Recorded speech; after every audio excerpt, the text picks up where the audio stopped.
Zip, zap, zoom. It's time for 5 zesty Z words that'll zing up your day. The image explains the word zany as someone who is very silly or funny in a crazy way.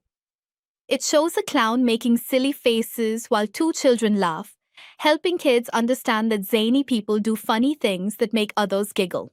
The image explains the word zappy as someone who is cheerful and full of energy.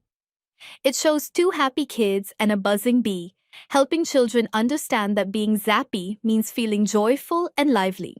The image explains the word zealot as someone who is very excited and full of energy. It shows a happy boy cheering with his fists up, helping kids understand that a zealot is someone who loves something a lot and shows it with excitement. The image explains the word zap as hitting something with energy like lightning. It shows a robot getting zapped and 2 kids watching, helping children understand that zap means a sudden powerful hit. The image explains the word zealous as someone who is very excited to do something. It shows a boy happily hitting a baseball, helping kids understand that being zealous means doing things with lots of energy and joy. And that's the end of our zigzag through Z.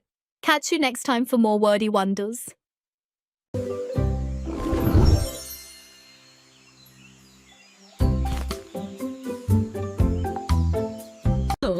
Don't forget to like, subscribe, and join our journey.